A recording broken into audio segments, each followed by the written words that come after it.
Hey Reddit, what are some of your small town WTF stories? I'll start. I grew up in Memphis, but I used to go to this really small town in Arkansas a couple weekends a month. I got a bowl cut with an actual bowl on my head by a barber with 3 fingers on one hand. Edit, for people asking, it's Mountain View, Arkansas. It was 15 years ago, so I don't remember their name. Small town in central southern IL. A man's horse died and he hadn't yet taken it to the dump.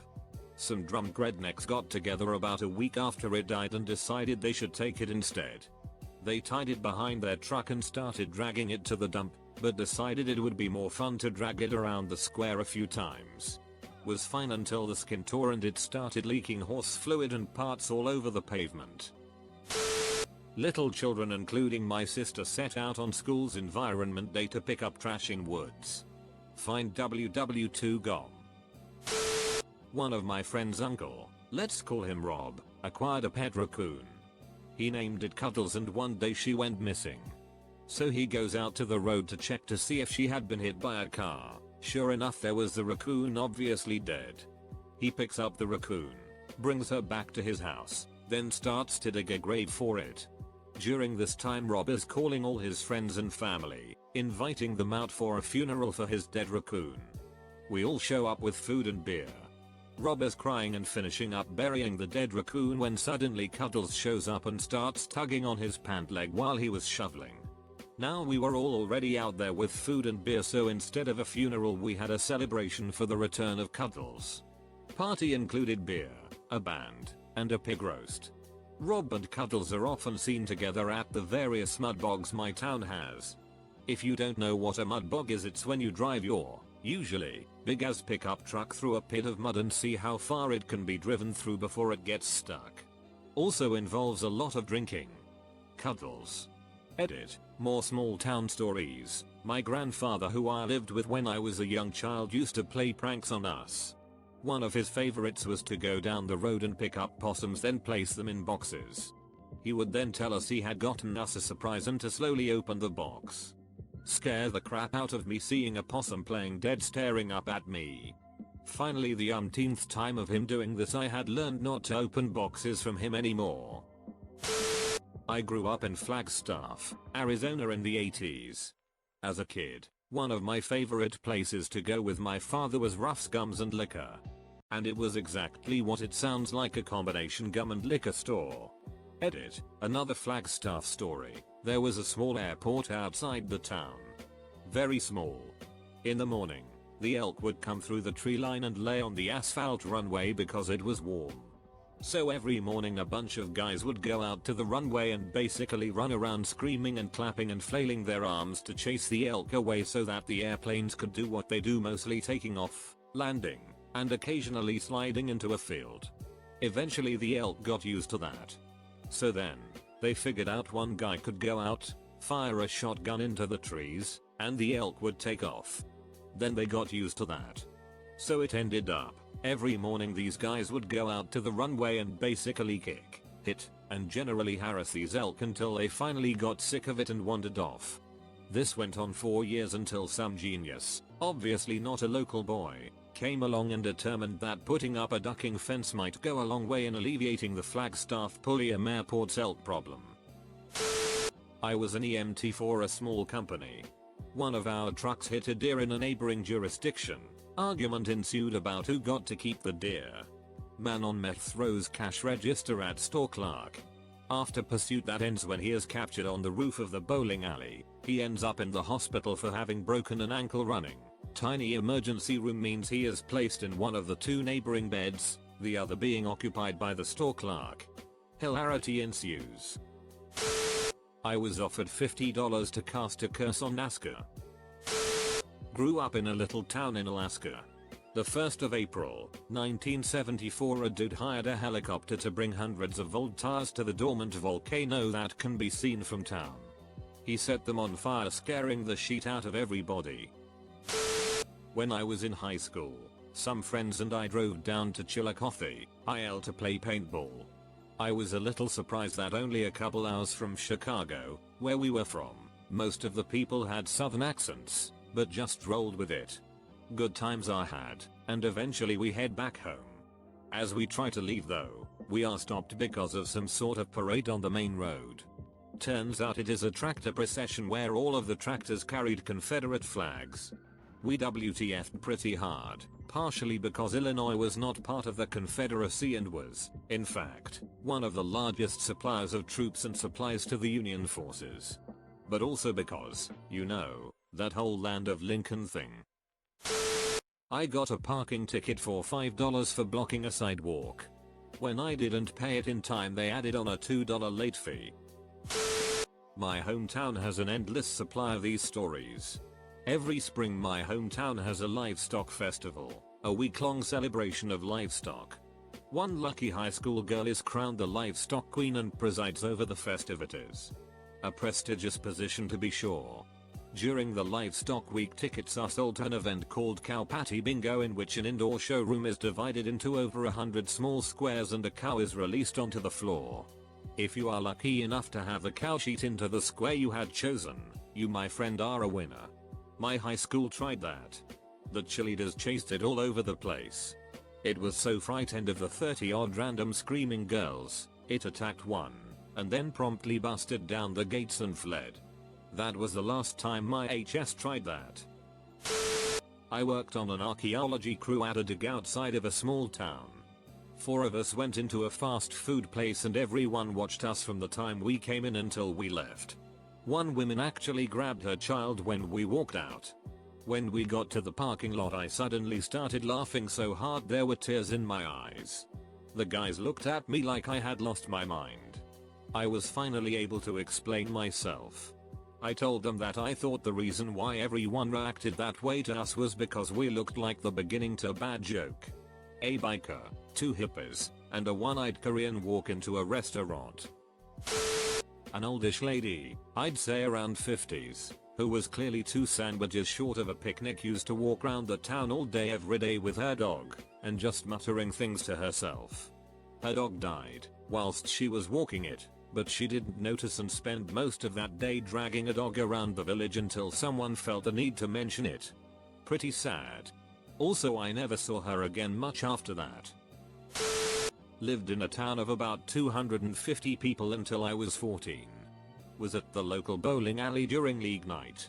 Walked into the bathroom locker room to find a few older gentlemen holding a huge package filled to the brim with a white substance, which I found out later in life was cocaine. I told my old man this, and he just shook his head, clearly knowing who they were. Apparently everyone knew about them and just didn't give a shit. Just found out recently that the cocaine ring, if you wanna call it that, was busted with 20 or so people involved. TLDR, don't fry bacon naked. I was 16, hanging out on the roof of a local establishment, because what the duck else are you gonna do in small town America, and a cop in uniform, who was drinking, offered me a beer. 25 now and still occasionally get ID'd, so it's not like I've ever looked older than I am.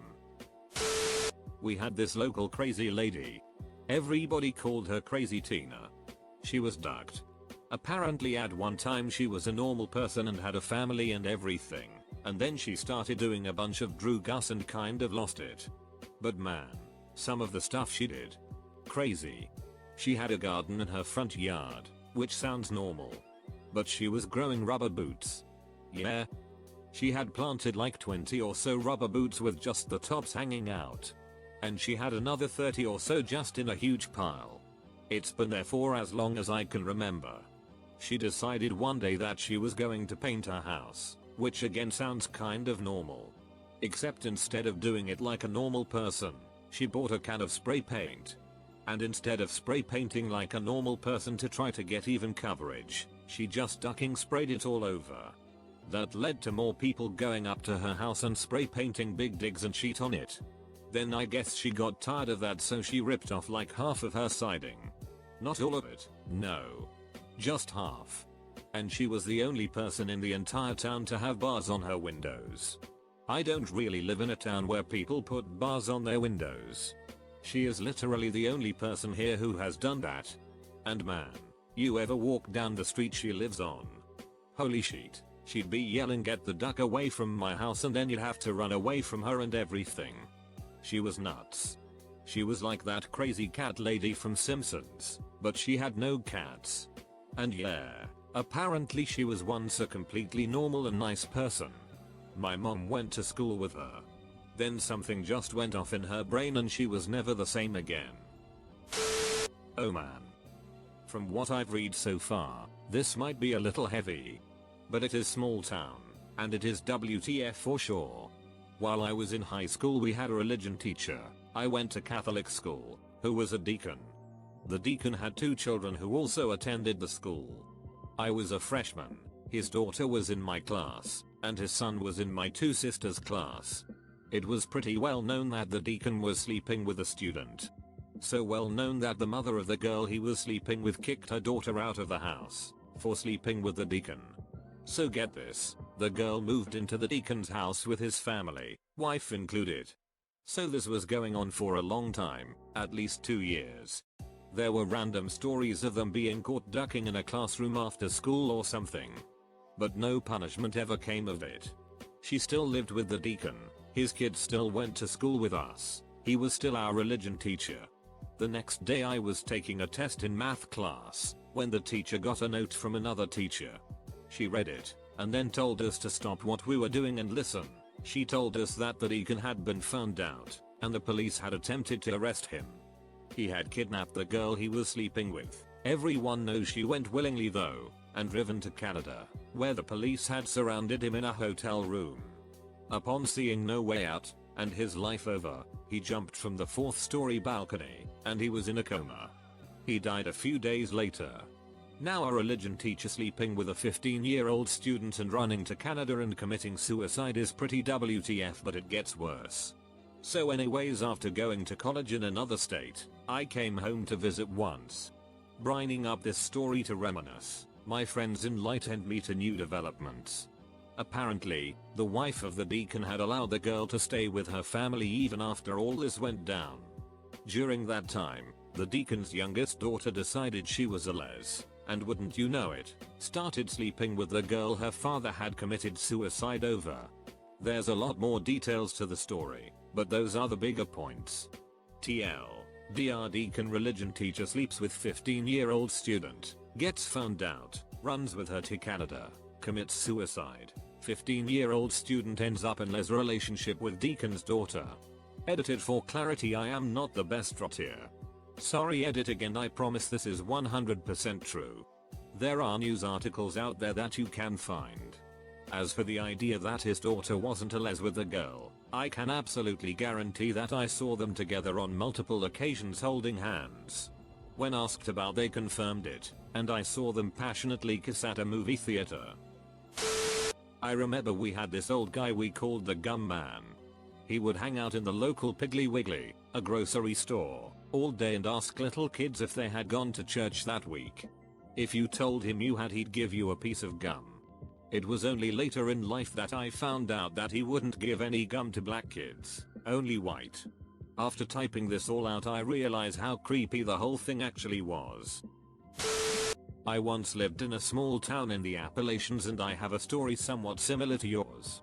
The town was too small to support any kind of hospital, but they had a diner that functioned as both the local watering hole and the doctor's office. The doctor owned the place and also served as the main cook. You could sit at the bar next to someone and not know if they were getting something to eat, or if they were about to get inoculated. This town was very small and remote. The schoolhouse I went to is the smallest public school in that state by a long shot. The senior class, this school went K-12, and still only had about 40 kids. Not all of them lived in the town. Did a family tree project and discovered that they were all related. Not even distantly, it was like third cousin or something. The punchline, they still held prom. Also, our neighbor who lived somewhat close as the crow flies, but about 45 minutes driving through mountains, gave my mom her old wood-fired range because she had just been hooked up with electricity and didn't need it anymore. Keep in mind that this was the mid-90s. I have too many stories about that place and the crazy folks who live there. I didn't think any towns like that still existed, but they are out there. They are kind of like time capsules. Edit: I have received several requests for an AMA. I think this would be pretty cool, so I will work on clearing my schedule out a bit so I can do it right. No promises, but I think that would be fun. My rural Washington state town was one of those little pockets of bigotry that people forget exist in the Northwest.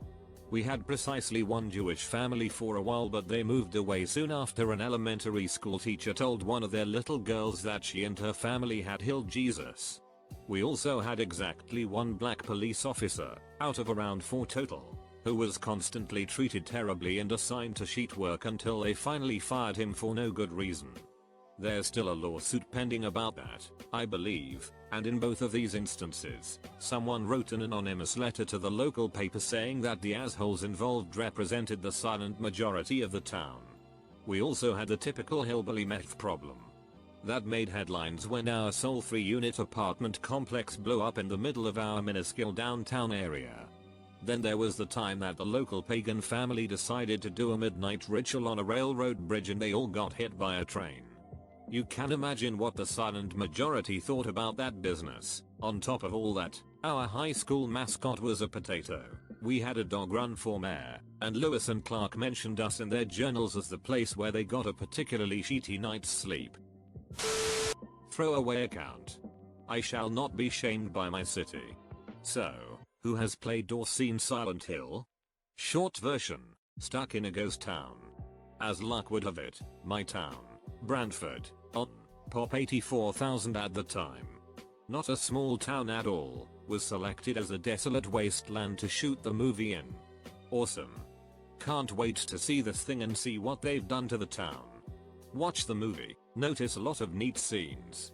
Opening scene is actually the Devil's Punch Bowl, which is in the next city over.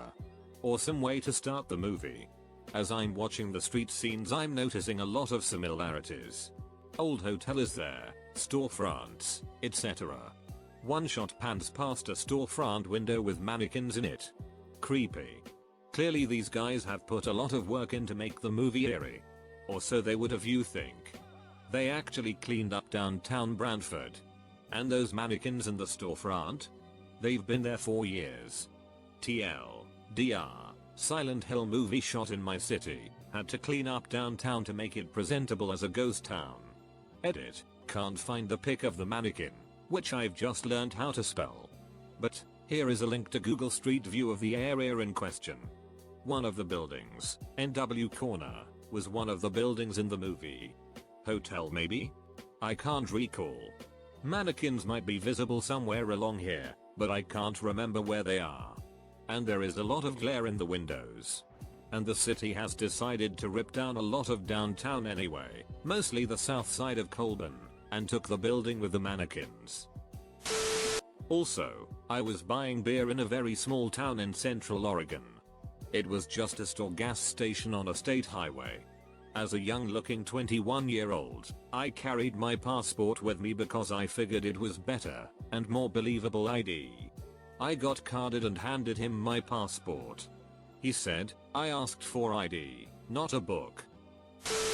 My next door neighbor's divorced. The mother won the house.